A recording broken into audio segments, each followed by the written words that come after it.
Hello everyone and welcome to another uh, traditional draft of Crimson Vow, and finally I get to play with the Sorin the Mirthless. I think I have one of them, no actually I have two of them, but these, at least one came from an ICR reward. I don't recall playing this in a limited deck, but anyway I'm gonna obviously take it because this is maybe the best planeswalker in the set, for limited at least, and this is just so solid. 4 mana for loyalty planeswalker with a plus one ability that gives you just a card. I mean, unless you can't pay the life, which is not gonna often happen. Sometimes you just reveal a land and doesn't cost you any life. And then you get a 2/3 flying life linker. So basically what this does, if nothing else, it's a 4 mana 2/3 flying life linker, which is actually a card that's worth paying 4 mana for. And then of course this can do so much better if you just can activate it another time. So such an amazing card. Also a mythic rare for my collection, so a very easy pick here. So let's take it. Other cards in the pack, actually quite weak pack. I think the Traveling Minister is pretty good. Did Sorin say something? I guess he did, but I didn't hear it. I have a quite low volume here in these drafts. Anyway, I definitely want to be black here. I'm gonna like semi-force black here because this is such a strong card. It's worth it. And of course, this pack allows me to pick a black card. There's not really, I mean, the non-black cards here. There are some okay ones, but there's just no reason to take a non-black card here. The Craft Reaver isn't actually that great. 2 mana 3/3 without taking damage from it every turn would be obviously great, but the fact you have to take damage from it is a bit awkward, and I think I like the Innocent Traveler just more. I don't like starting with 2 4 mana cards, but the Ragged Recluse is only good if you have a bunch of blood tokens, which is not guaranteed when I don't even know about my second color. If I knew I was black-red, this would be a lot easier pick now.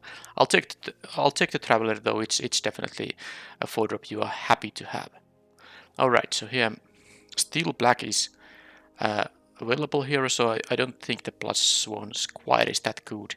The Wedding Security is, I mean, it's good if you have blood tokens, but well, I mean, unplayable if you don't. I mean, 5 mana 4/4 is not worth, I mean, 4/4 ground guy is not worth 5 mana. So you have to have a number of blood token generating to be able to play this card. That said, am I gonna deviate? I could take the inspired idea. It's a fine card, definitely. But there's a Crypt Rider. I mean, it's pretty mediocre to pick a non-black card here. I mean, I could take the Wedding Security and just hope. I don't know. I'll just take the idea here. It's such a nice card draw spell. If black blue is what is the opening color combination, I will draft that. If not, well then I don't think I'll miss a lot.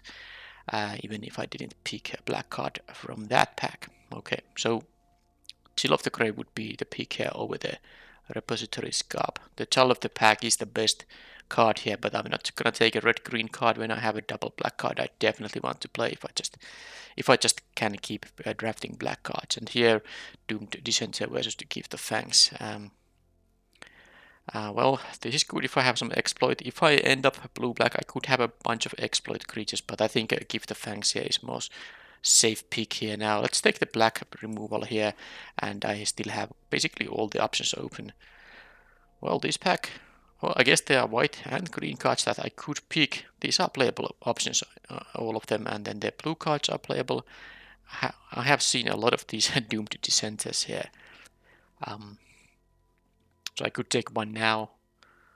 I like the Chill of the Grave most as from these blue cards. This is quite slow, despite this being very good in my previous draft, which was the draft number 40. But it was the deck that actually, synergized with this quite well. This would be great if I had blood tokens, but hey, none of these cards interact with blood tokens. I think I'll take the 2-drop that, it's a fine 2-drop, and then you can maybe get some cards that do synergize with it. Alright, so here Magma Pummeler. I like it, but there's no reason to pick it. If I want to have an expensive card, now this could be even a 3 mana card, but usually you want to pay at least 5 mana to this thing. So if I want to have an expensive card, it could be the Grisly Ritual. So the goal isn't that amazing. Okay, I'll take this. Okay, black is open, so the plan in this pack one is actually quite ideal in this format because bomb rares are so common. Well, they are not common, they are rares, but you know, a lot of the rares you open are bombs. So point is, if you are just in one color of the pack one, that's good place to be in because that allows you to pick a bomb rare you might open in pack two, regardless of its colors, unless it's like a double colored, of course. But hey, here it's gonna be a Desperate Farmer. I like it more than the Gargantua. So let's take the 3 mana lifelinker that can become a bit bigger. Now I could take another Gift of Fangs. This is a traditional draft. Did I say? Well, I mean, you saw it from the video and name already. So I don't like main decking 2 of these, but I like sideboarding into them when it's really good. But I also could take a reasonable red card here. And I think this is the spot where I'm gonna take a card from some other color. I like the Belligerent Quest quite a bit. And this by no means mean I'm gonna be going to red at all, but it's an option that if I open something red like an Aberrate or something, this is at least a card that will be already going to my deck if I happen to end up drafting red in addition to black here. Alright, so here Undying Malice or the Blood Fountain, these are the decisions. I like the Malice actually quite a bit. It's also quite nice with the Doomed Dissenter. I'll take it, in fact. I don't like the Blood Fountain that much. Alright, so here it's gonna be a black card, although I have a lifelink thing. Sorin gives me a lifelink. The Courier Bat could work, but then again, I don't know. Let's take the bat. I mean, who knows? Maybe I'll get some more lifelink gain here. Okay, I'll take the Fodor black card. Black was super open here, that's for sure. Okay, I'll take a Chill of the Grave. I think it's the best out of those. And yeah, this deck probably is not for the Soul Cipher board. I like just to take another Chill of the Grave here. Heirloom, why not? And I got another Graph Reaper. But I also got a Rending Flame, which is also a fantastic first pick here. So even though I have these blue cards, they don't really, pull me to blue that much. This Rending Flame is just an excellent quality removal spell, so I think I'll take it. And yeah, well, it is simply the best card in the pack, so I'll take that. And I already have the Belligerent Quest if I end up red-black, but now I have Edgar Charmed Groom here. What else does this pack have? Well, there's no upgrades or anything. The only red card is quite bad. I mean, playable, but nothing amazing. The black cards here, not great either. Well, I mean, I'll take the Edgar here. That's clearly the best card, and I'm already black. I will definitely be black. So I'm gonna take this, and I can now be either black, white, or black, red, or maybe even some weird. I took the heirloom, so I could be like mono black. Well, that splashes for white and red, perhaps. So this time I'm anyway taking this and see what the cards get me next. Alright, so well, that's a pretty interesting pack because there's a very good white card, the Fierce Retribution, and there's a very good red card, the Alluring Suitor. I mean, Edgar is better than the Rending Flame, even though Rending Flame is really good. So I think I take the Fierce Retribution. It's also a splashable one, while this 3-drop creature is not. Let's take this. And then... well, there's some blue, but I think the blue... I'm gonna skip the blue because it's gonna be either red or white that I'm gonna combine with black here. So, Kindly Ancestor, Vampire Slayer. I actually have a, kind of a...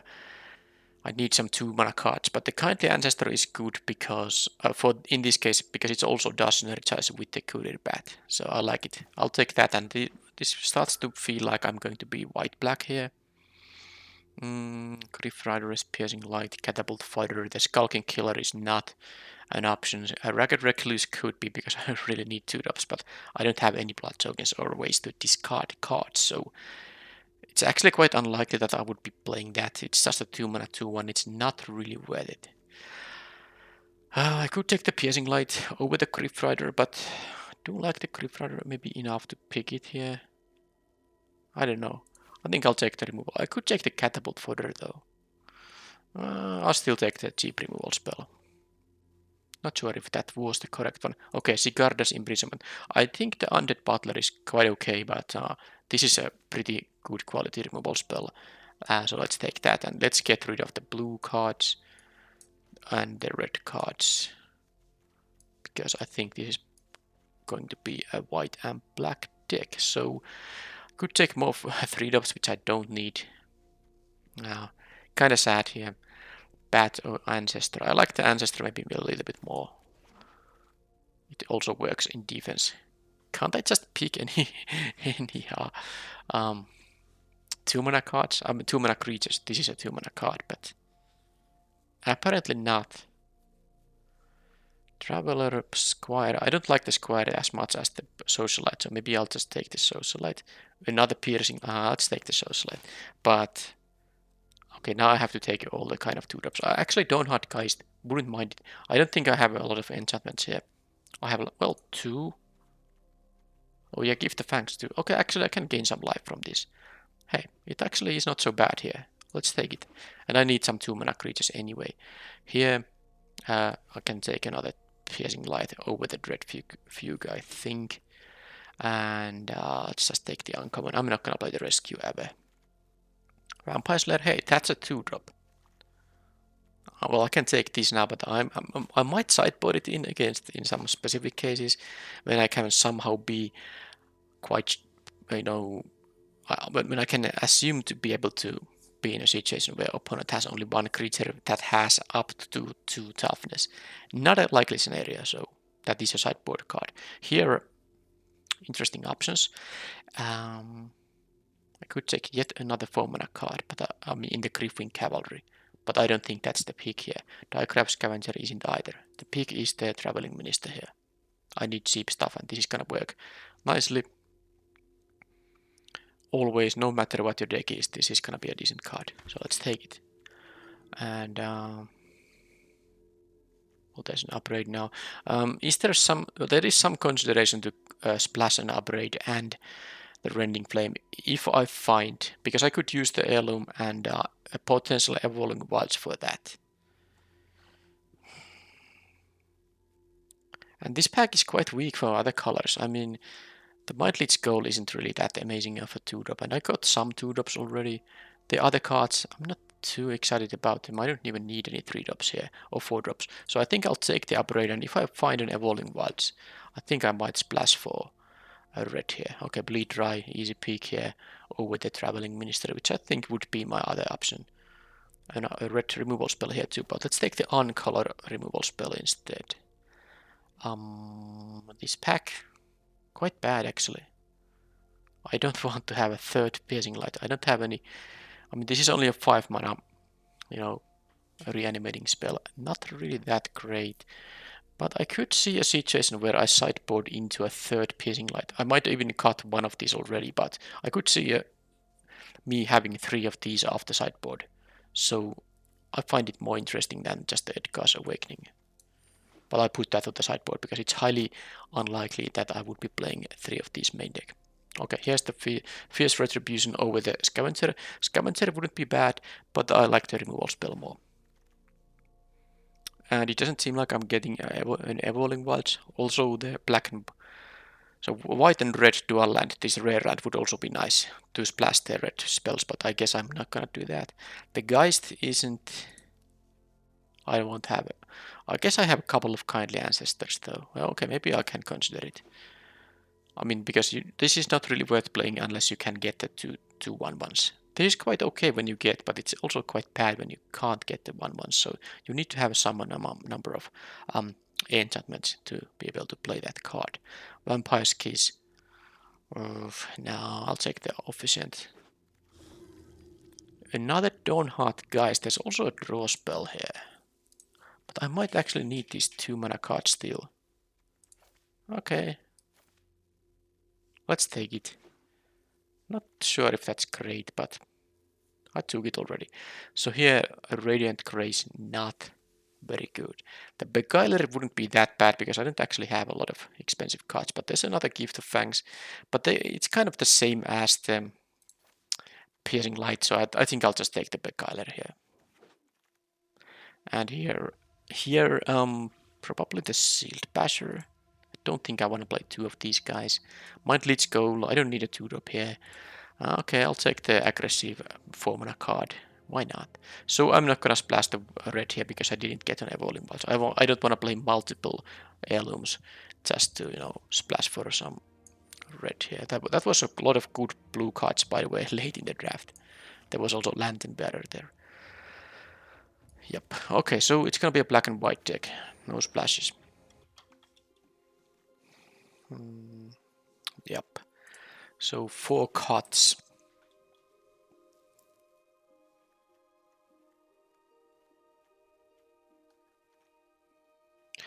Yeah, the Squire is quite easy to cut. I don't like that, and I have a lot of 4-mana cards anyway. So that's that. How many vampires do I have? That is, well, actually quite a low amount. It's sort of relevant because this thing pumps all my other vampires, but I just didn't really find them. And of these 2-drops, I think I have to play all of them. I mean, the Geists and the Slayer and the Dysentery. There's nothing much to synergize with it, but yeah, I mean, they are the stuff I can play on turn 2. I'd rather be able to do that than not. Do I play the Officiant? The Officiant could be a... I mean, it's an early drop too, which can...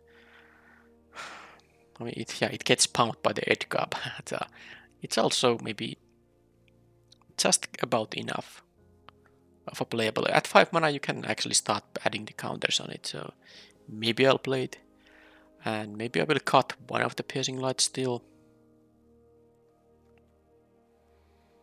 It feels like I should cut one more 4-drop actually. I have so many of them still. 1, 2, 3, 4 creatures, and then there's 1, 2, 3. Yeah, it's still 4 creatures. 1 Planeswalker, and then there's the Bleed Dry. Yeah, okay, the Sealed Basher should go away.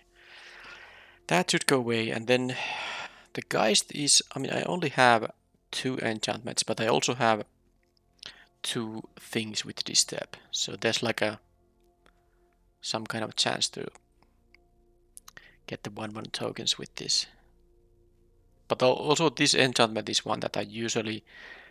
I mean, this is gonna go to graveyard right away. Usually it's better to use this, not to shrink a creature, but just outright kill. So maybe I should cut the Heron Blessed Geist in the end. So if I do that, I would be down to 24 cards, which gives me an option to run 16 lands, or maybe cut one of the Piercing Lights, which gives me an option to run 17 lands, because all these black double casters, and with no mana fixing of any kind, unless I play the Heirloom, I need to hit this double black requirement. So I'd like to play 17 lands with at least 9 swamps. And I think with these 2-drops I also need to play 8 planes. So it's not going to be a 10-7, it's going to be a 9-8 mana base. And I will start with these. Of course, sideboarding can make me, you know, play some of these, like the 3/3 flyer, more Piercing Lights, maybe even this 4/2. But this is my main deck now. It's kind of... How am I gonna win here is probably... I mean, I have a bunch of removal here, a couple of Fierce Retributions, a Piercing Light, Gift of Fangs for small things, this kills of course anything, and then there's Sigarda's Imprisonment, and a Bleed Dry, and a Grisly Ritual, and a Chapper. So I don't need to worry about opponent, you know, having an massive blockers. I should be able to clear the way, and then the ways to clear... I mean, of course, if I get to just stick a Sorin, this wins the game by itself, if I can defend him. But of course, I want to be able to win in other ways too, and I have some flyers. I have... well... This has minis. This can fly. Well, this Edgar is also a way to win a long game, because this makes those 1/1 tokens, and if it dies, and then those tokens will get +1/+1 when it comes back and all that. So I think I'm not that concerned about winning a game, but if your opponent has like a lot of removal or something, I will definitely cut my 1/3s and play something with a more substantial, you know, ability to win a game. So, but this is my main deck now. So I will play play 8 islands, sorry, not islands at all, 8 plains and 9 swamps. Let's take this one, like so.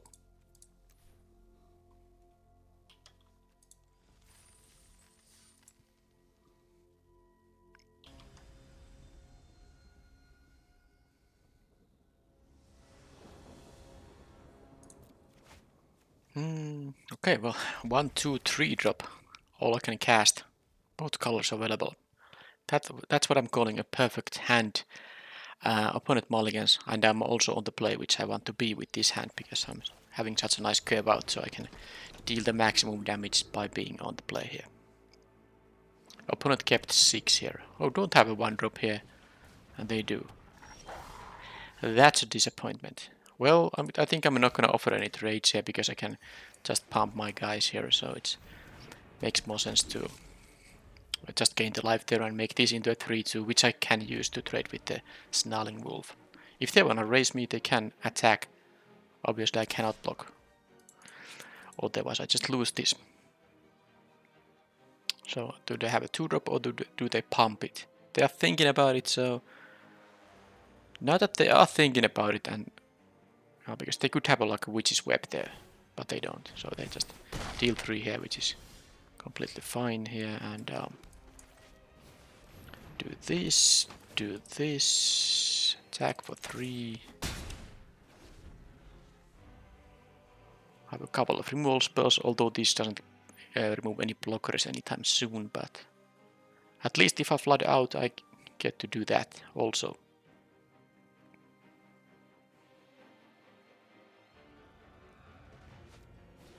Reckless Impulse, they are looking for lands. Well, they found a land. Okay, that's good for them. But they have no good blocks now.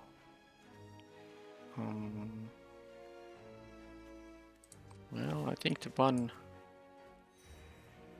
Well, they could have like a massive might, but let's see if they do. Okay, obviously not gonna imprison them. I will imprison maybe the Child of the Pack, which I assume they're gonna play or they'll lose it. And then I can exile it on the next turn, perhaps. Not gonna kill that guy. So, yeah, if they want to, they can just if they want to, they can just, you know, make a 2/2 token, but I can also exile this guy by using 5 mana. Let's see if they're gonna use their mana on the 2/2 or something more substantial. They're gonna use that mana for Lightning Wolf here. Yeah, the Snarling Wolf isn't really that great. Oh, Edgar doesn't pump these guys. This is a Vampire Slayer, it's not a vampire. But now... Well, that's a bunch of interesting options here. Actually, I could just use the Fierce Retribution to kill the Wild Lightning Wolf. Or I can just pump the Vampire Slayer and attack with that. And of course I would attack with that, because then if this dies, this gets transformed into a 4/3. Or they can just take 3 and go to 4, and then they have option to jump block with this thing. Because I kind of want to play the Edgar instead of, you know, playing the Fierce Retribution. If I play the Fierce Retribution, they are almost forced to jump block. Well, they are not forced to. I still like this idea more. This is gonna deal 3 damage to them unless they make my farmer to, you know, transform or just jump block with the wolf.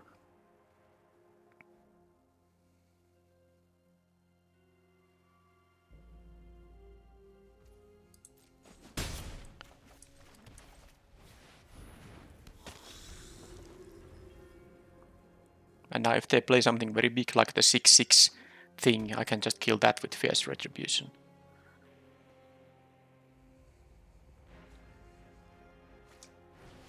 Okay, that doesn't do anything. I mean, it does do, but I can kill a creature with Fierce Retribution. So yeah, that means they have lost now. They have actually just lost here, because I have a lethal attack here no matter what they do. They can block only one of these guys. Doesn't matter what it is, yep. didn't need to use the Ministry, but I wanted it anyway. Alright, so red and green. Impulse, Lightning Wolf, Child of the Pack, but I have a bunch of removal in this deck, so I can get rid of it. The Ripsaw, don't have anything that deals with an artifact. Well, this can deal, but I'm not gonna splash for it just because of that. Against the red and green deck, the Heron plus Geist is actually interesting. Green hand can have some rich creatures, mostly the common 1/4 common, but I didn't see it. So I might be interested in a 3/3 flyer. I definitely didn't see anything that makes me want to play more than one Piercing Light, but I want to keep the one still in the deck, I think. And I think the Unholy Officiant is just too, it doesn't do anything here. It's too clumsy to start. If it only is a relevant creature after I have pumped 5 mana to get the counter, it's not really worth playing here. So I think I will take that out and play the Geist here. That 1/3 still do a good job of blocking some 2-drops they might have. No reason to play the Skulking Killer. And I think the rest of the stuff is okay. The 2 mana 2/2 not optimal, but they do play red. They might have some vampires, who knows. Anyway, this is gonna be the deck for the game 2, I think.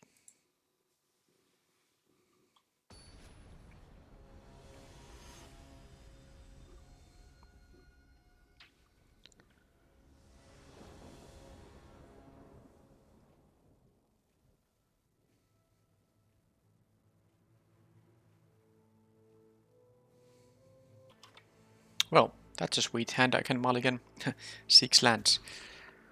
Okay, that's not so bad. Cut the planes because I already have a double black card. Do I even have a double white card in the deck? I don't actually remember. Probably not. Yeah, I can play this as a 3 mana 2/2 flyer. I don't have a way to gain life, and I don't have any creatures in my graveyard yet, so there's nothing wrong with playing this as a Windrake.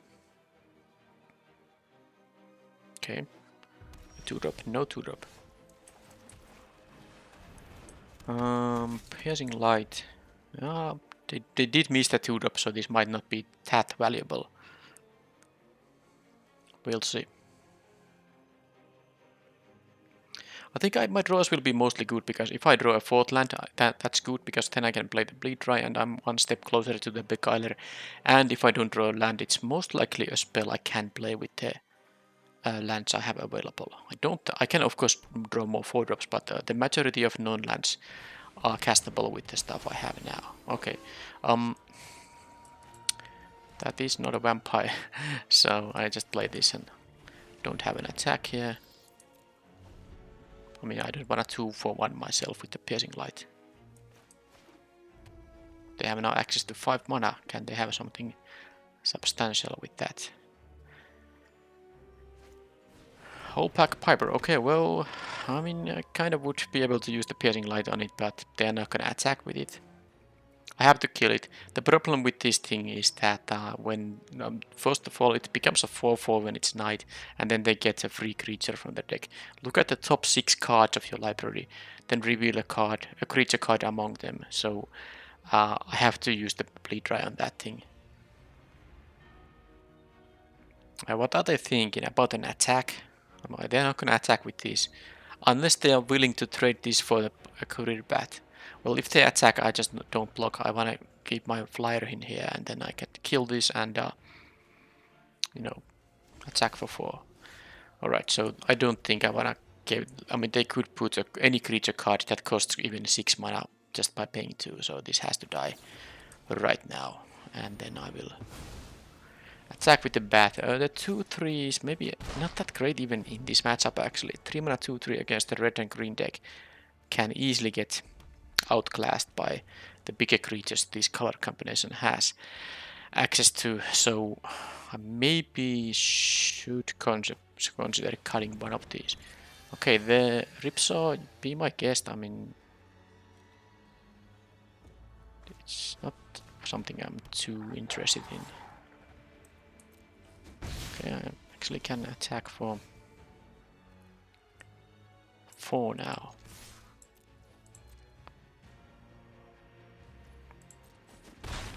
Play the Ancestor here and have the Piercing Light up. I think I'm winning the race. I have this Lifelinker here too. So, Spore Crawler, alright. But that's still the Flyer is still the thing that's lethal here. They can attack with the Wolf now. I can, of course, if I want to, block and use the Piercing Light here. But then they just move this thing into someone else. Not sure if I want to do that. This is a 3... Oh, it's only 2 mana of the Disturb thing. There's not really a good attack with the Ancestor anyway, so actually... Maybe I should have pinged it for... No, I mean, if I'm gonna ping it for 2, I'm gonna also block. So let's do it like this. I get to scry here. If it's a land though, I might keep it because the big Wailer is here. Yeah, sure, let's draw land.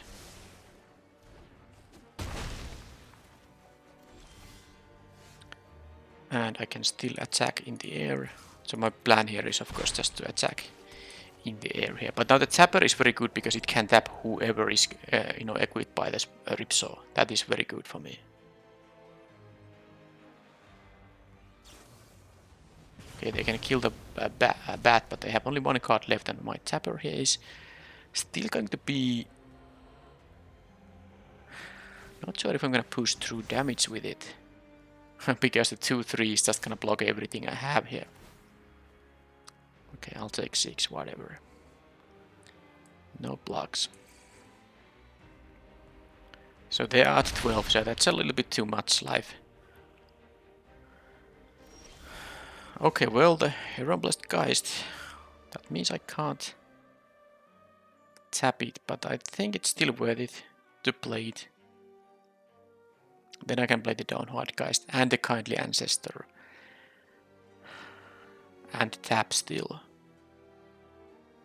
Fine. Let's do it like this. Okay, they seem to have a card in hand. They have a priority here. So they have a up to 3 mana card in their hand. Is that gonna be an upgrade? Although if it's an upgrade, I will get to use this. Yeah, it's a Wolfstrike, well, kind of the same thing. I get to get my 2/1/1 flyers because I can use the Kindly Ancestor on... I mean, don't actually want to use it on the Vampires later, but I might have to. Okay, they played their land. I'm happy about that. So now I will of course start. Why would they make that trample now? That doesn't seem to make any sense. I wasn't gonna block it. Why would I block it with any of these? I wasn't able to kill it, so that was a weird forest sacrifice there, I think. But whatever. Okay, Retribution. I don't actually have mana for that. Well, that doesn't matter. I have mana for a... So let's see. Can just play the Geist here, and then I can play the Kindly Ancestor.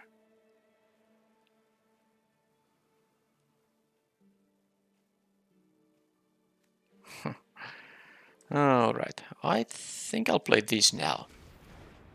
And I'm gonna check how aware of the format the opponent is. I'm gonna tap the Spore Crawler just to see if they're gonna attack with the 6/7.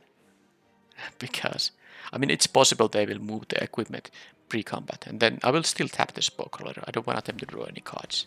So I will kill the werewolf if they choose to attack with it.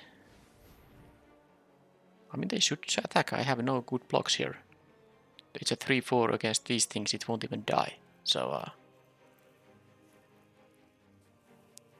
let's see if they're gonna play around Fierce Retribution. They did not. Okay, so now I will... Did they draw a creature here? Did they draw a creature? Because if I can just play the Kindly Ancestor... Now they might still have a removal as a counter to this, but I will of course try this. Yep, and then I can do this. Wait a minute, that costs more mana than I have available. So let's do this. I want to do it now that I have this guy, and then I will just attack with all. I will get 2 life here. I will go to 12, so I'm not worried about dying here now. They don't get 6 additional power here. They don't. Plus now I get to attack with the 2-5. So it was 2 damage I could deal. I go to 6 and shouldn't be dying here. They sacrifice forest, so definitely not gonna jump block because it tramples now. And then I can start. Okay, another fierce retribution. So actually I have a lethal attack here. Well, let's attack then. It's very safe now with the fierce retribution, so I would have been able to kill the spore crawler anyway. So that was the match.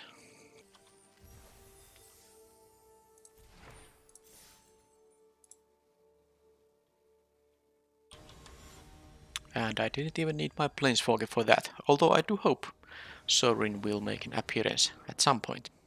I might need him. Well, I have 2 4-mana, 2 black cards, but neither of them is Sorin, but of course this hand is still maybe not great, but acceptable because I have the Gift of Fangs for anything they might have early, and then hopefully I find a nice set of draws here. Well, already got a 2-drop here. Also gives me 2 life if I play the Gift of Fangs. They don't have anything right now. Yeah, let's draw any land because I need a 4th land for the good stuff I have here. Okay, well that's a beautiful target for the... I would like to play the Kindly Ancestor, but it's just a lot better idea to play this and make them not able to have the mana producer here. And now the thing is, if I don't draw a land, I can still play the Kindly Ancestor. If I draw a land, it's great, I can play the Innocent Traveler, so I don't mind missing out on the play here. Mariner. Okay, so the imprisonment, that's gonna... I'm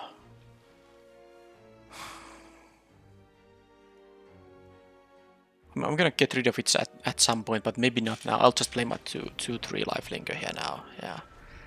I have 2 removal spells. I probably will use one of them for that thing, but there's no rush yet.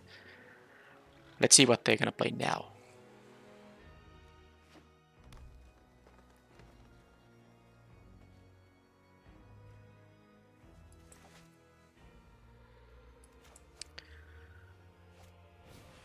Toxic Scorpion, alright, well that's fine. That's actually rather fine. I don't mind if they trade with the Ancestor or the Dawnheart Geist. No blocks there. Any 3-drop here. Catapult Fodder. Well, I got my 4th land now, so I got a couple of options here. Probably I will get 2 life when I attack, and I will attack with the Kindly Ancestor. Probably attack with both.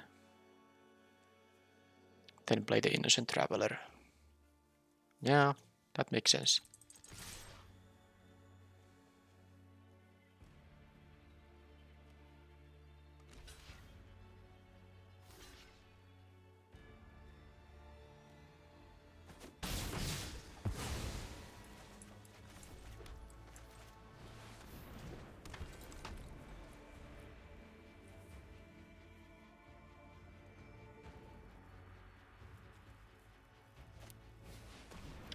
Don't grow. Well, that is super annoying. They choose to put a counter here. This would have transformed otherwise. I'm assuming they're not gonna sacrifice a thing, so I get my 3/3 flyer here. Okay, well, that is good. But how am I gonna do it? This is a human when it's day, so I get to deal 5 here. I could just use a Bleach Dry here. I can play the Imprisonment and Unholy Officiant. Okay. This doesn't do anything. It's just a 1/5 until they have 3 creatures that have more. Well, I mean 2 additional creatures that have more toughness than power. How do I do it?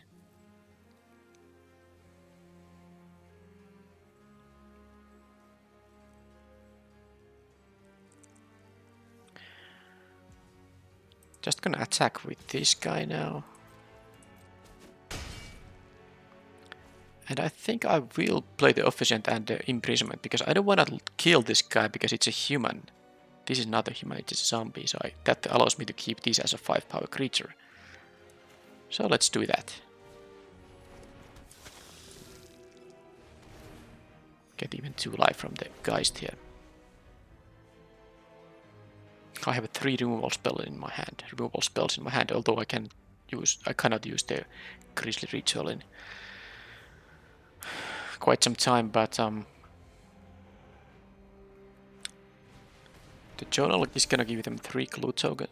No, well, it's a suspect counter. Okay, now they had to make someone a 3 toughness creature, but that's fine. I will block here, of course. Take 3, and then I will. They at least stopped, getting more creatures counters, and then I should kill the catapult fodder before they get another thing that can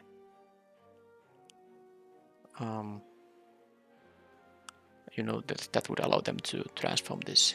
So I think it makes sense to. Well, let's first attack, see what happens. They will get to draw some cards though, but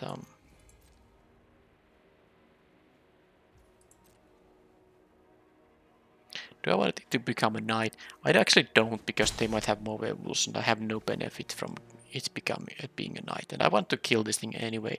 I have 2 more removal spells if they find something that's more troublesome. And yeah, I know this is, this gives vigilance to all of the creatures and all that, but I think I still want to kill the catapult fodder before it can transform and maybe deal some additional damage here. But now if they don't find a removal on the invader, I just win with that. But I have to craft a game plan that I'm gonna, that helps me win without the flyer. Well, of course I have to see what they do. Right, more mariners. Piercing light doesn't seem to do a whole lot. I think it's time to. I would begin if they don't have a 2-mana removal. Are they even 2-mana removal?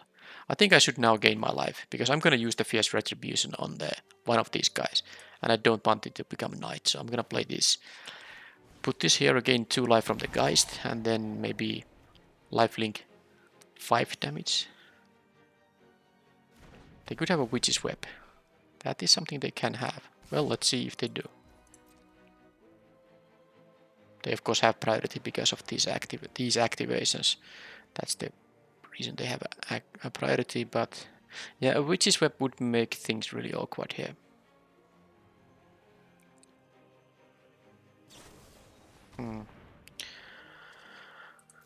Why wouldn't they have that thing? I can't even use the piercing light here. So I need to have some other game plan now. I still can have a good game plan. Problem is they have these card draws available here. They can draw 3 more cards from this thing. So I need to find a way to push through. Of course, my 1 power creatures are not going to help me push through here at all. So what I'm doing here now is.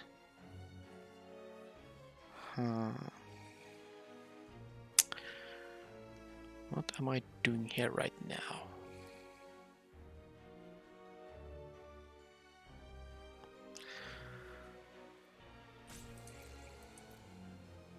Gonna kill one of them, but which one it is? I guess the Grisly Ritual is gonna take care of the other one. Let's make them not lose the the vigilance ability. I don't want their creatures to have vigilance. If I can help it. But yeah, the Witch's Web was really annoying. At 2 mana, that was really like maybe the only card they could have had there. But it's a common, and it's a common people often play, so it's not like a big surprise there. And I can still win if they have an. Okay, mulch is not that interesting. They get a land in their hand. They got a swamp and milled some creatures, so that's. But they still have a card draw from the investigator's journal. So let's see if I can find. Okay, this is actually not so bad. I will kill this guy and I have an attack for 2 damage here. Hopefully, they still have a priority because of this sacrifice journal draw a card ability. So now I get to attack for 2 maybe. And further landside draw will be traded into a blood tokens, and this can actually start growing now in size. Brambleworm. Well, do I even have more removal anymore? Brambleworm was such an, I mean, it gains 5 life and all that. That was really bad. So, yeah. I know I can exile this for the blood token, but of course I don't need to do that. I want to use 5 mana for the officiant. At least they don't have vigilance anymore. But the Brambleworm was like, I mean, they were at 7. I was having some maybe hopes to still deal the remaining damage, but that's probably not happening anymore. I have my Tapper. I have another Fierce Retribution, I think, so there are some draws I could still have. But I'm dying into attacks here, so that's not great. Not great at all.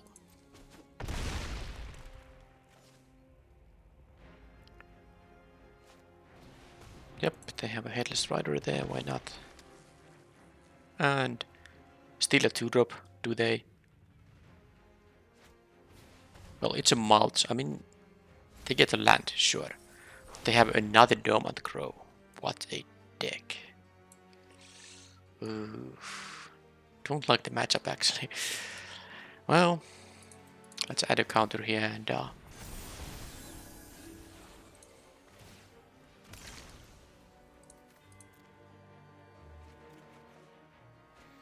the Socialite would be really sweet if I wasn't gonna die to this darn Brambleworm here. I mean, I can block it with the 3-1, but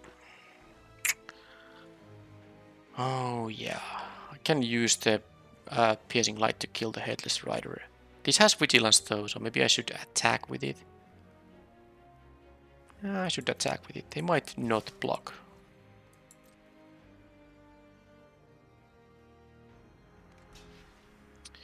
They do, so let's add the counter. Oh, I mean, could play the Socialite and then. But no, I wanna have the counter here. Whatever. I'm gonna use the Piercing Light for the 2 to the zombie or something like that.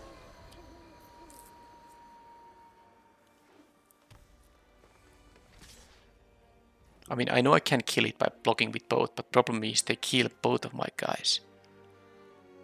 If I jump block here, I guess that's still my best chance actually. Yeah, it is.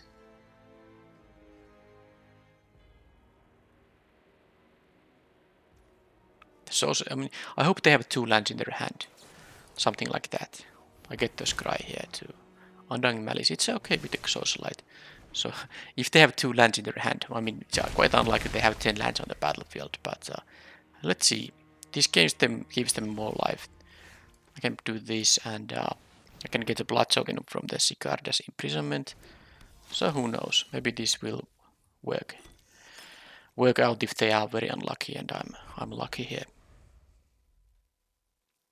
But they are basically at 17 life now, so let's see. Alright, I'm gonna concede to that. That's too much value. They can get 2 creatures back and a blood token, and they have the Brambleworm to go to 17 life. I can guarantee you that at this point I'm not gonna win. They can get any combination of these. Whatever creatures they have, like a Millipede is gonna be like a 10-10 or something like that. So, and they can get even the Brambleworm back. So that was a lost game. I will definitely play the Hieroblast Geist. Again, a matchup where the Piercing Light doesn't seem to be too good. How can I beat the Dormant Crows? I think the answer is I can't unless I just can somehow erase the opponent. I don't know. I think I might need this 4-mana thing here. I don't care about the Dawnhart Geists at all here. They don't do anything. So I will keep 1 Piercing Light, but that's it. The efficient also is really bad here, so I just have to... I think I'm gonna play... I'm gonna basically transform my mana curve into something horrible. But I don't see any early drops they have. I mean, like a few early drops. So I don't care about my own early drops either. I think I should just play a Bloodstone Swan Squire here. I have only 14 creatures though. That's what I'm gonna still do. It feels like the matchup is quite bad. They have 2 Dormant Crows. They have the Worm. I need to just put only relevant creatures. The 1/3s and the 1/2, they are just not good enough here. Okay, that's fine. Oh, I forgot I have the Sorin. It makes an appearance now. Maybe I can win with Sorin. Also, I'm on the play. That said, I won't be winning the match yet, but of course I need to win this game in order to have a chance to win the match, so who knows. If I could just draw a play for turn 3, that would be great. At least they... Okay, I didn't, but so they don't have a 2-drop either, so the Sorin should be in a decent shape. Don't have the mana producer, please. I don't want to see that. Okay, catapult fodder. But a zombie, not a vampire. Okay, so let's do this thing then. I mean, I kept a 5-lander and I have drawn 3 lands. So I guess I need the Sorin to do some work here. Because I'm just flooding out here. That's not acceptable.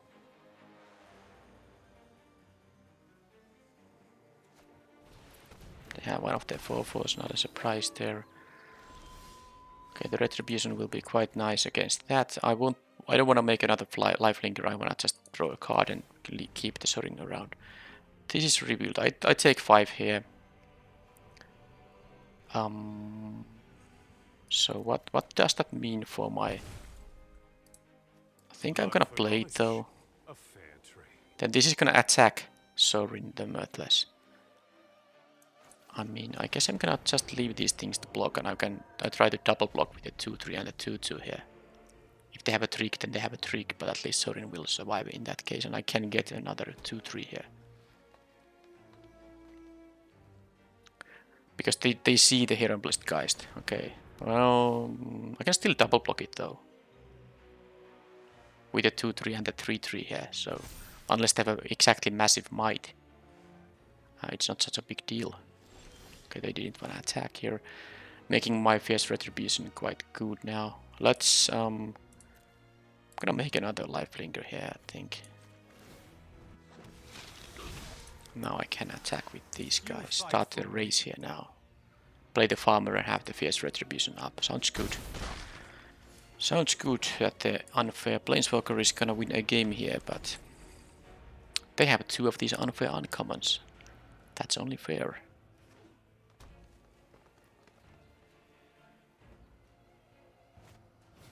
Mulch. Not sure why they are playing Mulch. I don't think it's really... Doesn't even seem that like they have much synergy with the card. But sure. Okay, they're gonna make a 3/6 here. They could... I mean, they will. This will become a 3/6 no matter what. Actually, both of these will become, because they will have only 6 toughness creatures. So the other one can attack. The other one, of course, cannot, because they just played it this turn. But I mean, I have 7 power of flyers, and I can use the Fierce Retribution here to get rid of one of the attackers. They could have the annoying worm coming up though. Is that something I should consider here?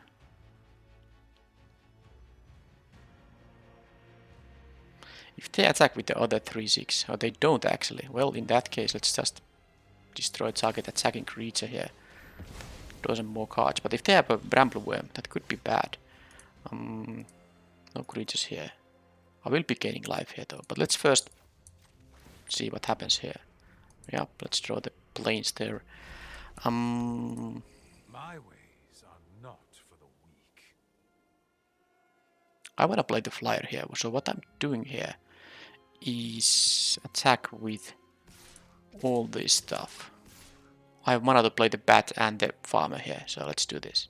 I will gain life from this thing, that's why I'm attacking with it. And because I gain life from all of these guys, I can, you know, have the trigger happen for this guy. So they will be down to 6. block the farmer.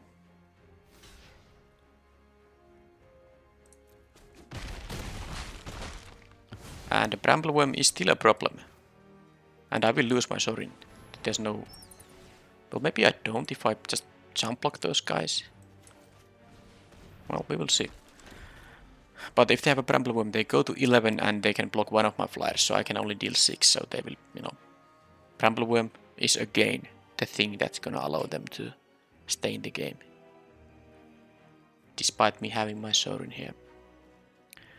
So there's the land, and of course they should attack first. This also transforms. This is going to only target the opponent loses, alright. So they can attack with everyone. And I couldn't jump each of these, which is a bad idea. I'd rather... I mean, I can kill the catapult captain here, or I can just ignore it. If they have a Brambleworm, I just need a removal. They go to 11. So I think, because Sorin is gonna die anyway, I'm not gonna use all of these to, you know, sacrifice all of these guys. I could triple block the catapult captain to make them lose it, but I don't want to do that. No blocks there. And let's see if they have the Brambleworm. Tragedy befalls us all. They did not. Good then.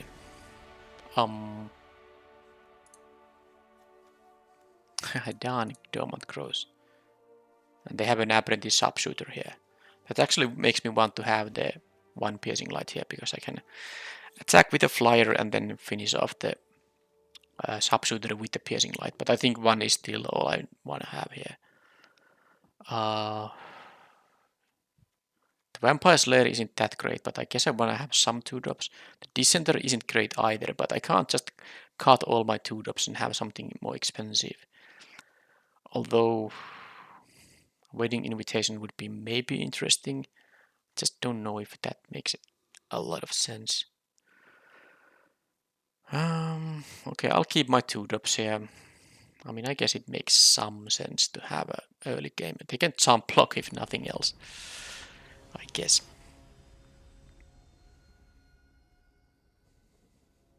But I can't say I like the matchup. It seems like the opponent is quite well equipped against my deck. But let's see if I can find my Sorin again. That might be the key to victory. Well, there I have it. 5 lands on the draw. First play on turn 4. But since I didn't see any early stuff from their deck earlier in the match, I think I'm gonna keep it and just hope that I draw at least something for turn 3. Well, that is something for turn 3. That is true. That is true. I can play it, although I'd rather save this for something like a Brambleworm. They have the Toxic Scorpion. That one I saw earlier. Okay, that's something I can also have for turn 3. That's not so bad. And I think I will trade with the Toxic Scorpion. Let's see what is their 3-drop here. Okay. Guess I'll just imprison that thing. Shall I? Well, not yet. But I might have to do it before I play the Sorin the Murthas. They can have also a 4-4. I mean, they can just curve out 2, 3, 4 while I'm on the draw with a... well, I guess I was gonna block the Scorpion anyway, so that's actually not so bad. But I need to... Oh, there's the Edgar too. Well, that actually changes things. I'll play the Edgar now. And I can and will block this thing, and this starts spawning me some 1/1s, and then it will come back. They'll get a 2/2 token. Be my guest. And then I can play the Beckweiler. They're gonna sacrifice something. I will exile. Oh, they do a sacrifice. They do get a 2/2 token, so it's not so bad. But I can just exile a useless swamp here.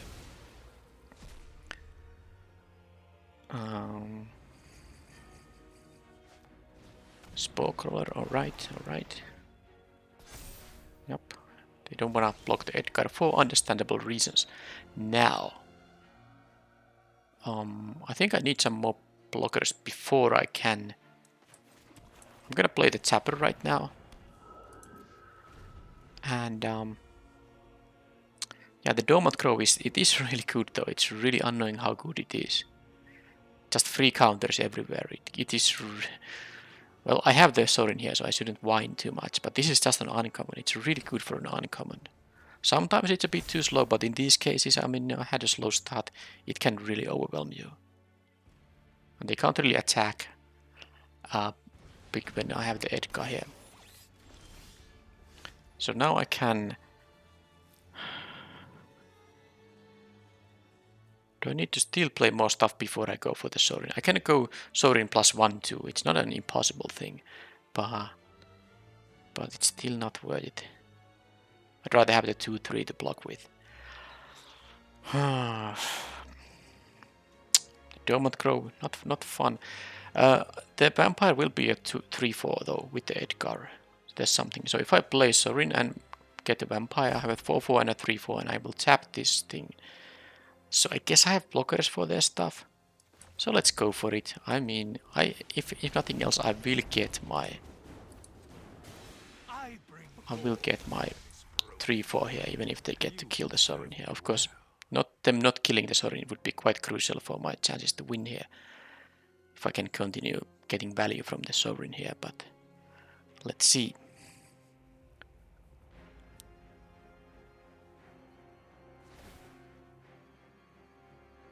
Don't think they're gonna give that to the Spoke-Crawler because I'll just tap that thing down anyway. But they don't really want to attack into the Edgar here. Maybe they will. If I don't... I mean, I can let them attack now. I don't have to tap anything. I can block the 4-2 with a 2-5. Huh. Block the Spoke-Crawler with the Edgar. They can attack into the Sorin with the... okay, let them attack. Don't care about it. They attack now. I have a 2-5 for the 4-2, so I guess that makes some sense.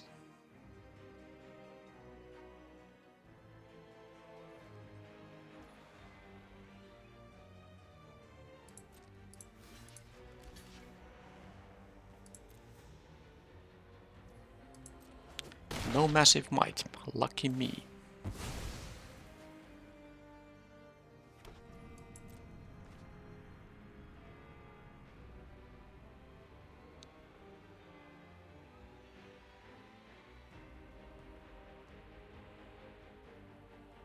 Guess I'm gonna start attacking with the 2-3s. I get a 1-1 in my upkeep. I can just use that for jump blocking. Tap something, I don't think it matters too much here.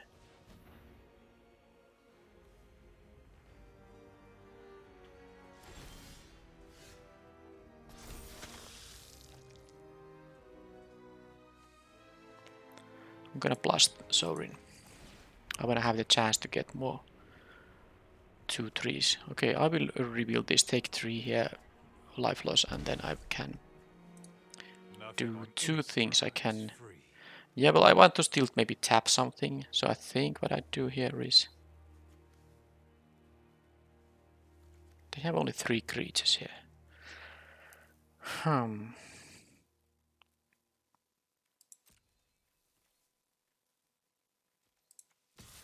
Let's attack.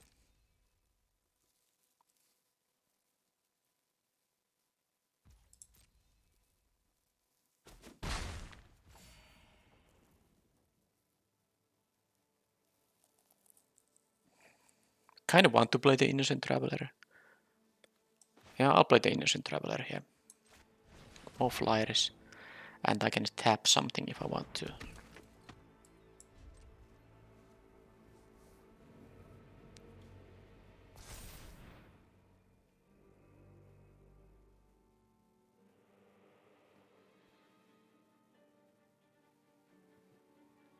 Can they remove something? Parasitic Grasp there, okay.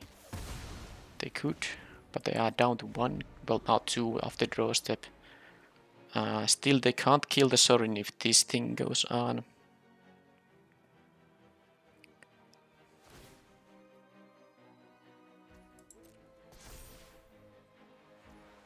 So I can again Don't need to tap anything. If they want to attack the Sorin with everything, I will be able to kill a 2/2 token, so no taps. I will jump block one of them and kill the 2/2.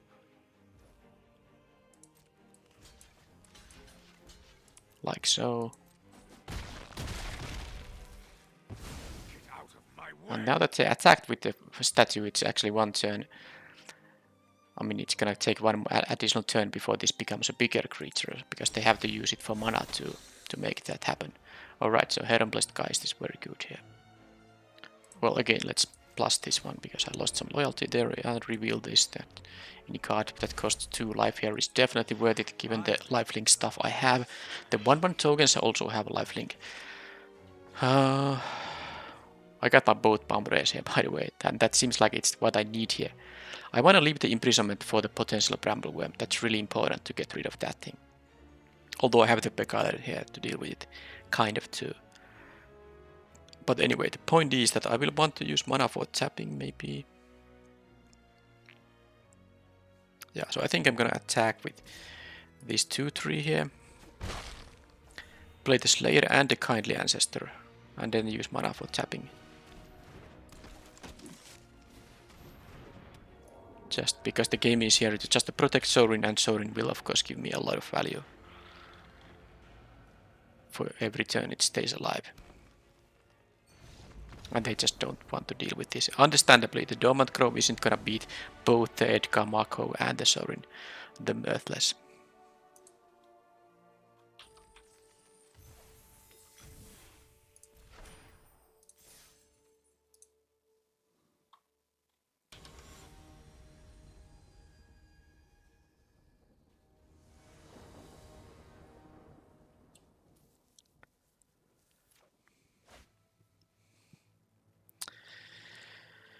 Okay, I go first. And that would be a snap keep if one of these was a plains. I have the Sorin here too, but I need 2 lands for it. I can't play anything. If one of these was a plains, I could play 3 of my spells. But this is just gonna have to be a mulligan. Oh man. Ooh, disgusting.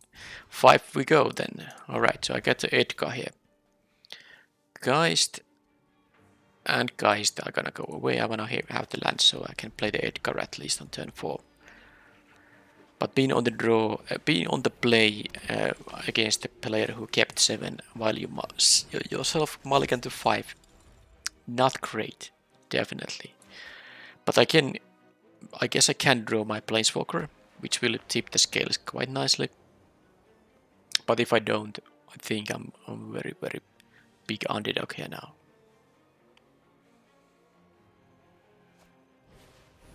Okay, there's a trainee there. No point really attacking, I don't think. Or maybe, I mean, if they can deal 2, I'll deal 2, whatever. They shouldn't be able to train unless they have like an equipment on here. Okay, whatever. Let's offer the trade. I will happily trade with the Paris Blade trainee if they double block. That is really a trade I'm very happy to make. And I didn't expect them to make the block there. Okay, blue and white. Okay. Can they pump the power for the escort?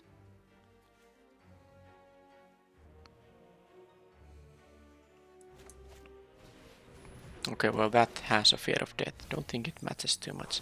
They got a Drogskull armaments there, but... Okay, well there is my Planeswalker, but darn. How do I do it? They're gonna armaments up the escort here.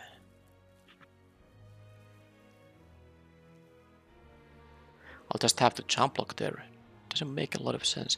Unless I plus this thing, because I have a jump block with the O2 here. But I think I will play the Edgar Markov here now first. And then I can play the Sorin, the Mirthless, and that's actually a way to, you know, win the opponent there. Having these 2 Bumbrays after mulliganing to 5. Even though they get a quite valuable mill there. Okay, Bleed Dry. Well, I'm starting to like my chances suddenly. So, wow. That's exactly what I needed to happen here. Let's see if they can deal with some of my creatures. That's of course going to be quite bad. But we'll see how they do it. At least if they use the 4-mana aura, That's gonna be probably all the stuff they can do on this turn.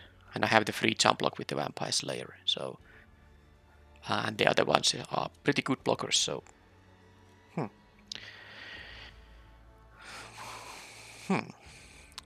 I think the chances are quite even. Of course, a lot depends on what they have in their hand and what they can do on this turn. If I can untap with an actual board and with the Sorin the Mirthless still around, I do like my chances a lot in that case.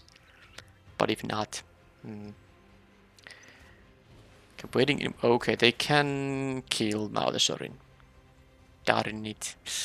I didn't expect that to happen. They can make the Binding Geist unblockable now. Well, now I don't like my chances anymore. I think I am now the underdog because I can't beat this stuff easily with the stuff I have. Man, a blue-white deck playing Wedding Invitation.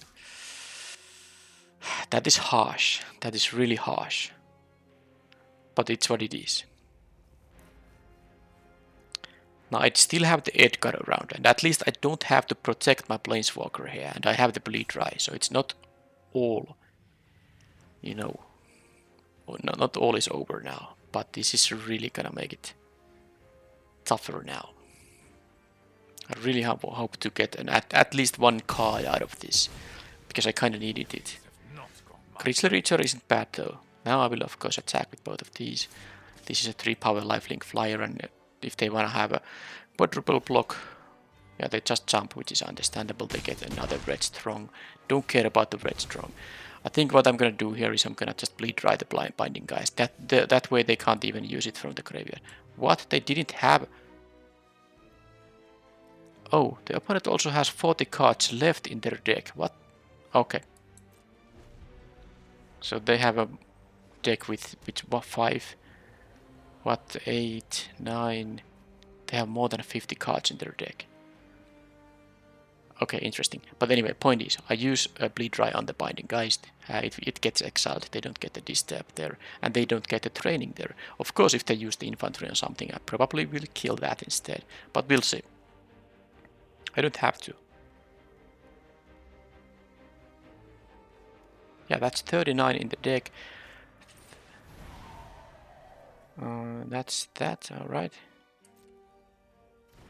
I guess I can use the Grisly Ritual on it. Maybe I can't avoid the Paris Blade training from getting a counter anymore, so let them attack.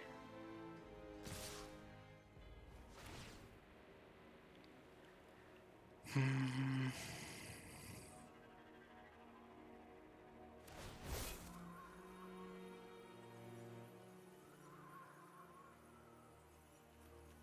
think I still kill the Geist so that they don't get to use it as a aura. Yeah, whatever, let's do it. And then I can kill the Escort with the Ritual if I want to. Sadly, I won't get the 2 Blood Jungers, which actually can be relevant. Because they can sacrifice it to protect the trainee, which is, you know, gonna counter my spell. Well, at least I drew another good one here. I mean, they have to do something to my attacks here. They don't have I mean, they're gonna go down to what, 8 life? I have the Fierce Retribution to kill the Escort, and I think... Yeah, this is gonna get the counter no matter what. Not much I can do about it. But I don't want them to gain the life, so I'd rather take 3 extra damage so that they don't get 3 life, because if I kill this before damage is dealt, they can give a lifelink to the Paris Blade trainee. So what I'm gonna do here is I'm gonna use the Fierce Retribution at the end of combat, or combat damage step, it doesn't matter. Arena has this manual stop. This one here, stop after damage. This includes both the combat damage step and the end of combat step. So I'm gonna stop there. I try to take 6, 10, take 3 and let them go back to 11, because those are the options. This can give a lifelink to this guy. So let's... I guess I can have no blocks there. It doesn't matter really. I can save this for later. No blocks. Take damage. And then I will use the Fierce Retribution, because this is still an attacking creature. So I'll get rid of it. I don't want to get rid of the trainee here because it will, you know, distribute its counters. Well, it will give its counters to some other creature. Don't want to deal with that.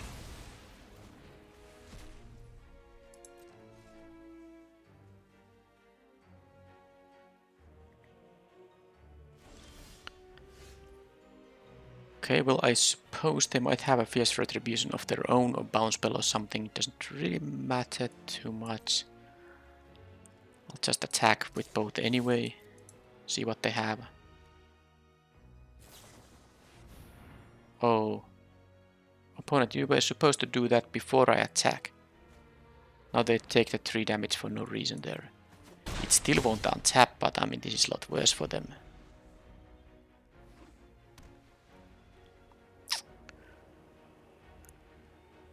Yeah, don't let them attack if you intend to tap an attacker. Well, I mean, this won't untap now. So they... that has lifelink. Alright. So this game is on. Game is on here still.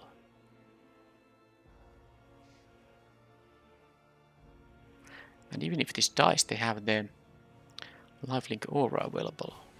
Another Ollenbock escort. Alright, well...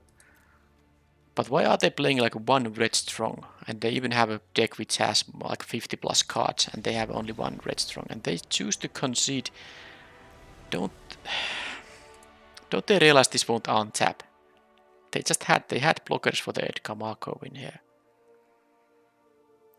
Well, whatever. I mean, sometimes this happens in best of 3, and this is even the final match. I'm at 2-0, and I'm playing against an opponent which doesn't play a 40 card deck, plays like a 50 plus card deck, and then clearly makes some decisions.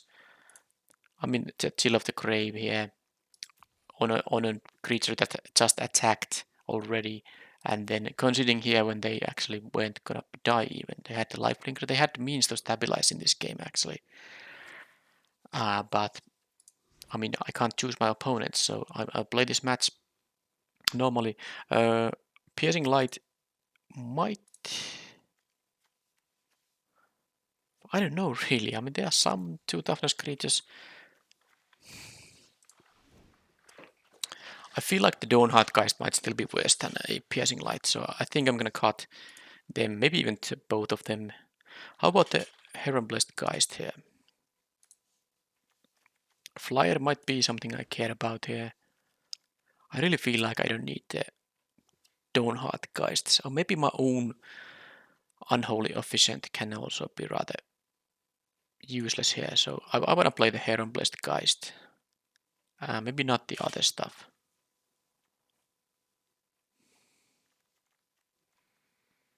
Maybe 2 Piercing Lights is the sweet spot. I have 1 Dawnheart Geist to block their 2 power creatures. Yeah, I'll do it like this. But I survived a mulligan to 5. Of course, I did get 2 of my rares.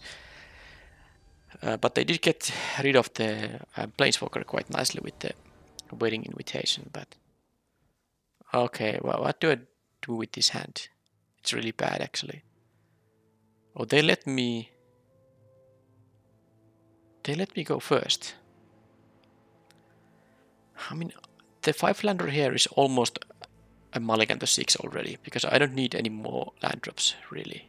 I mean, of course, I have a 1 6-mana spell in the deck, but still. I think I can do better. I will mulligan here. Yep, this is better. And got the planes because I need the double black here. So they let me go first. And they play... Okay, now they have... Okay, they have 50 cards exactly, because as you can see, 42 cards in the deck, 7 in hand, 1 on the battlefield. That is a 50 card deck.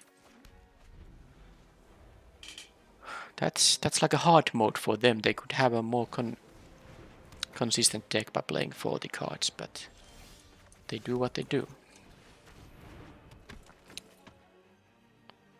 Can they find the white mana, which they do need here, of course.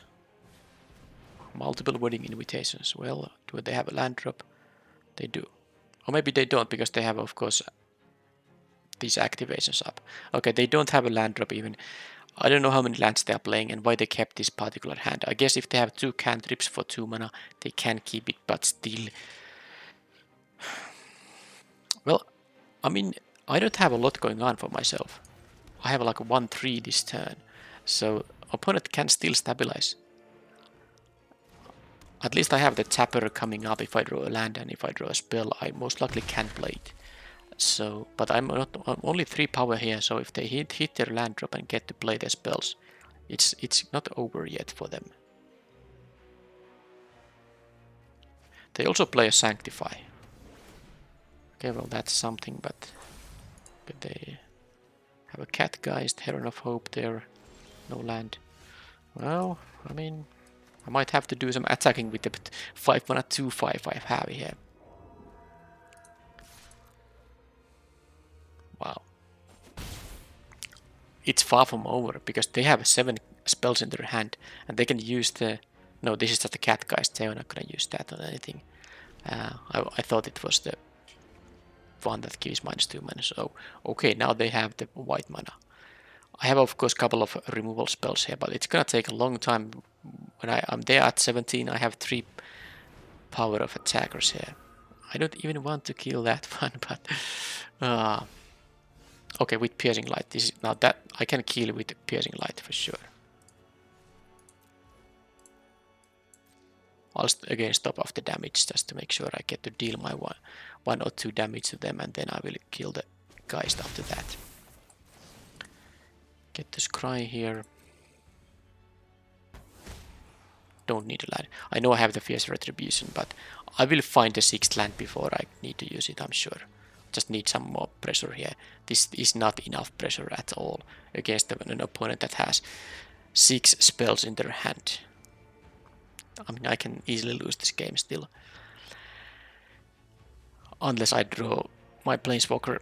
In that case, I'm pretty clearly probably going to win. Should I kill that thing?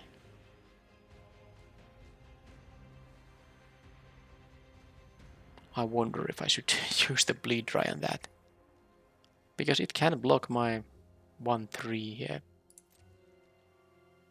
Is that the best they can do when they have 4 mana available?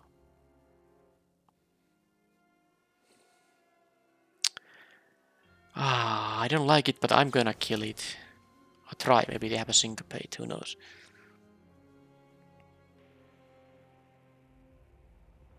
Don't try to make it indestructible, that doesn't work. Okay, good.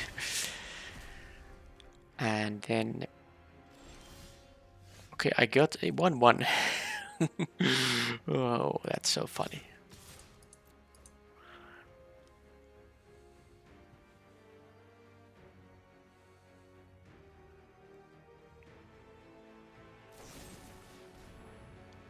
That dies.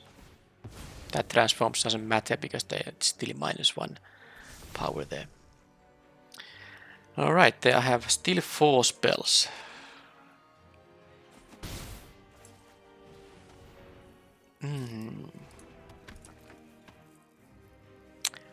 Well, given that they missed their land drop a couple of times, it's pretty exciting stuff. But I just don't understand why they are playing a Sanctify. Don't understand. But now I have no attacks, so let's see how the game goes. I could attack with the Dissenter to make it into a 2/2, but don't think it makes much sense. Now they can put Mischievous Catgeist on one of these and make them unblockable. I think I have to use the Fierce Retribution, because they can do it for 2 turns straight. Yeah. And I don't want them to draw all those cards. They will get the armaments, of course, but it is what it is.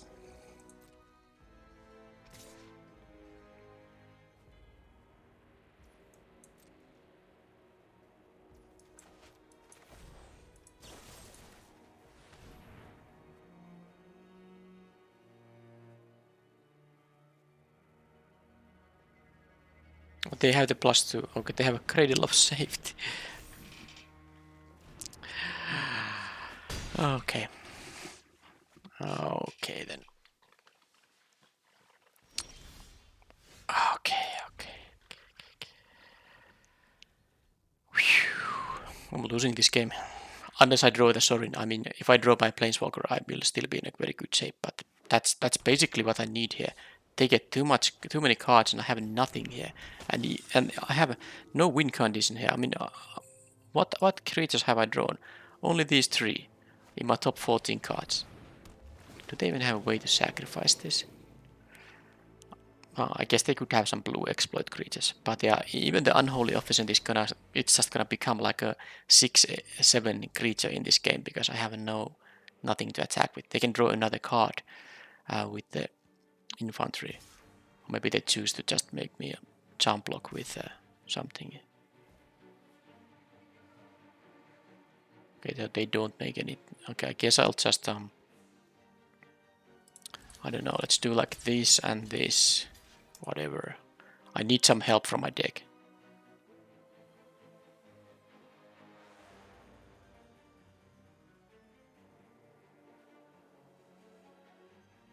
I guess a removal of the infantry could go a long way here, but okay, the piercing light there. I mean, it's still there's Cry to top. I mean, this still is gonna die, so I get my 2/2 here. But it's not a good spot to be in. I mean, if I draw land, I'm in a hugely disadvantageous position here. And they still have the unblockable. I mean, they have a card draw here basically, with a cat-like curiosity. And they can make it for like a 5/5 if they want to. I guess, yeah, the bleed dry that I used earlier. But I use it to exile the trainee. I mean, maybe I should have... Well, don't know really. Well, I have now a double block available. They can make that thing unblockable, but if they attack with the Officiant, I will just double block that. Okay, I wonder what... Maybe they have a 2-mana thing here, but I don't know. Okay, I'm pretty happy to have this happen. They just lost their armaments basically for no reason. But now I only need a removal spell on the infantry here. Come on. That's not one. Okay, so... Land means I can't even block the Paris Blade Trainee, which becomes a 2/3 right now. And, okay, I'm actually gonna concede. That's too much stuff that, I mean... Even if I draw a Sorin the Mirthless, it's not gonna help anymore. So... Any reason to change my game plan here? I don't understand the Sanctify still, but... Do I need something different? The Dawnheart Geist, I don't know if I don't care about it. I haven't really drawn the Traveling Minister a lot here. So maybe a 3rd Piercing Light, or maybe the Sealed Badger. But I do have some big creatures, I just didn't draw any of them. Kindly Ancestor. Okay, I'll just play the Piercing Light maybe. Some cheap stuff still.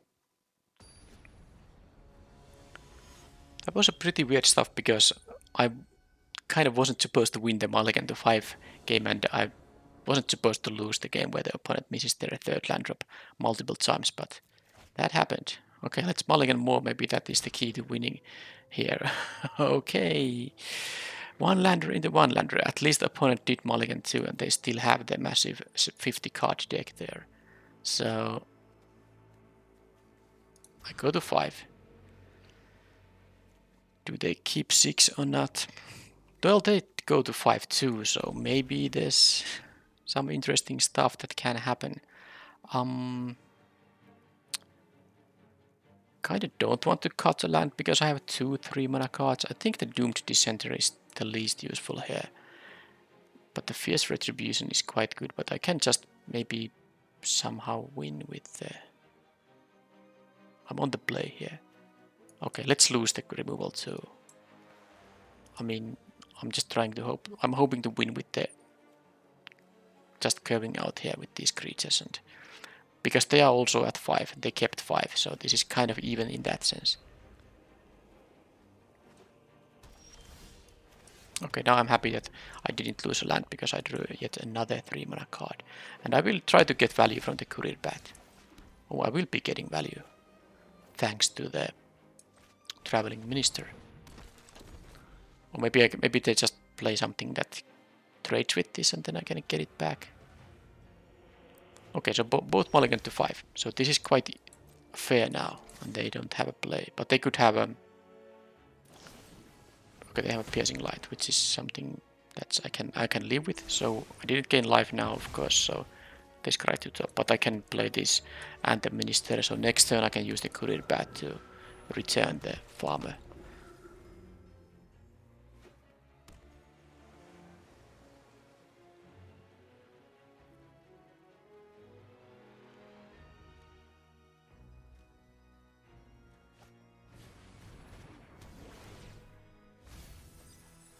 Okay, 2-mana spell perhaps. Nope. Oh, that's a very good one too. So actually, I'm not gonna return the farmer quite yet.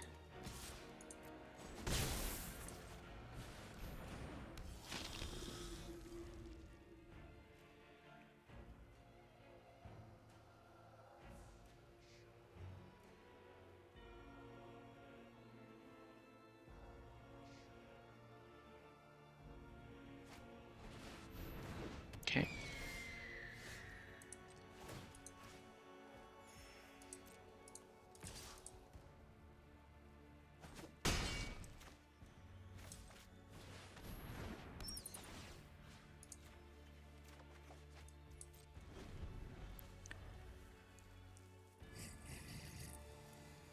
If they deal with this Edgar Marco by exiling it or using a pacifism effect, yeah, that's good for them. But if they don't have anything of that kind, I can attack with the 5 power Edgar every turn. The Heron of Hope doesn't really help them in that case.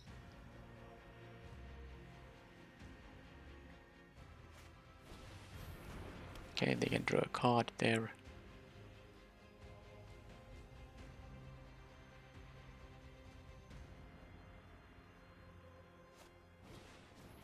Okay, that's just a 1/1, doesn't matter anything. So I can just pump the bat and offer the trade with the Heron of Hope, which I'm happy to make, of course. Piercing Light. Okay, interesting. Let's play this now, because if the trade happens, I want this thing to transform. And if they have some funny stuff going on, I can use the Piercing Light, but I don't think 1 blue mana is gonna matter there too much. But they're not taking 7 unless they make some blocks that I'm very happy if they do. Okay, they just jump block the 4/4. Okay, well, that's definitely something I don't mind happening here at all. So they can attack with this, use 2 mana for it to gain 3 life. That's not the way that they can win the game.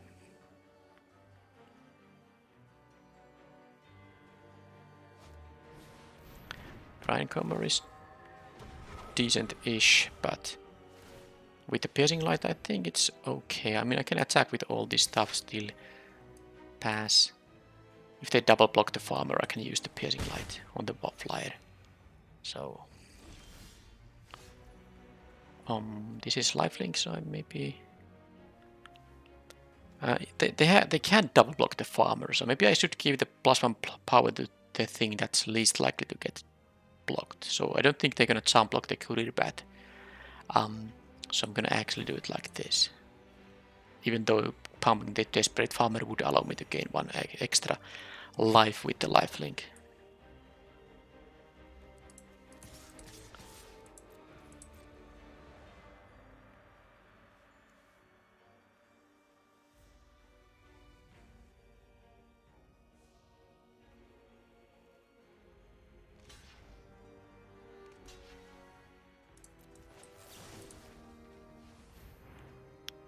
I get the Scry here at least. Keep the Fangs. They don't have any vampires, so yeah, this is gonna be a good one no matter what. Of course I can use it to pump the Edgar jumped Groom, but I don't think that's what I want to do. So they're gonna maybe put the aura on the Heron of Hope. They're gonna just get a 1/1 flyer, which is fine. Bylum Egg. Well, it can block, but okay, they scry 1 to top, 1 to bottom. Yeah, I mean, the Edgar is still gonna be the thing they can't block profitably at all.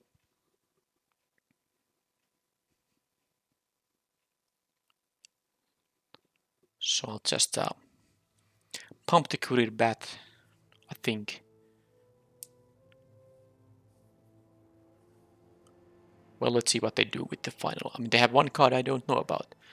This doesn't give any stat boost, it only creates a 1/1 flyer for them if they want to do that. Okay, they have no play, so they might have a fierce retribution. Well, I'm gonna pump the Courier Bat here.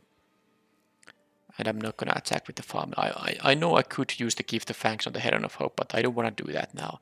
I don't actually mind if the Courier Bat dies, or if the Edgar dies to a destroy effect. That's... or lethal damage. That's completely fine. Okay, they just want to gain life there. I mean, this means my Desperate Farmer is going to transform. That's not good for them. Especially if the Heron of Hope is gonna die now. But they just jumped the... what? Okay, well, that's what they did. End the turn, I guess.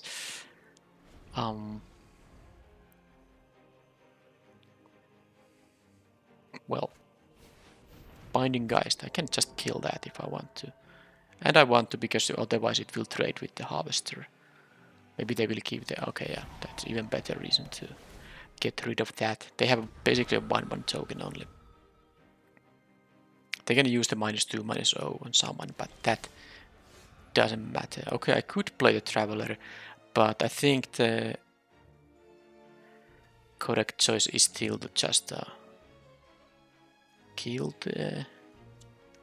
I mean, I don't know. I can't just attack with the Edgar if they double block it. Sorry, I hit my mic, so maybe you heard some thump there, but I was too concerned about what to do. So there is some merit in, because I have only two black sources, so I can't play both of these. So if I just attack with the Edgar jumped Groom here, they might double block it, which is fine. I'll start getting my 1/1s and this comes back. Or, and they will lose both of these. And then I can play these post combat. Or I can kill these and force them to, I mean, either to go to 1 or jump block one of these. And have no board. I think I actually like these more. I mean, am I gonna regret this choice? I do get this potential 3/3 flyer here. Don't think I'm gonna regret this. And I don't mind the double block at all. If this becomes an artifact, I guess they can have the the card I was wondering about in the previous game. They can destroy the artifact with their sideboard tool. It's a possibility. But if they have that in their hand, well, then that's the final card. Of course, they will draw a card, but now I play this, which is another threat they have to deal with somehow.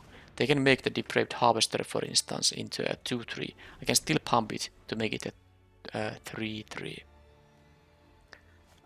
Oh, they did have the Sanctify, so their sideboard plan did work. But do they have a creature? I mean, even if they go give -2/-0 to someone, doesn't matter. Although now the Gift of Fangs seems pretty stupid, I have to say, because it was doing a lot of good work there. But I mean, I'm still getting my flyer. It's actually, this is a human, so this is a 5/3 flyer here. So they chose to sacrifice it. It's as if they know that I have a Gift of Fangs here. They did a good job of me not getting any value out of it. Not that it's gonna help them too much. I mean, they are gonna go to what, 9 here, and they have no board, and this is gonna become a flyer.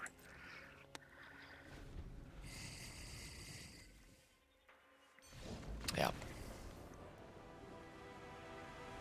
So that's the reason they had to Sanctify there. They saw Sorin in game 1 and decided that they wanna kill Sorin and then destroy the artifact it becomes. Well, that was an interesting match 3, especially given that the opponent had a 50 card deck and maybe some questionable choices during the match, and I still wasn't... I mean, they won a game and both mulliganed to 5 in the game 3, so anything could have happened. But anyway, I got now the maximum win result, and I think the deck was good enough to I'm not gonna... I don't think it's a big surprise that this went to 3 wins, but of course you can always lose to all kinds of weird stuff.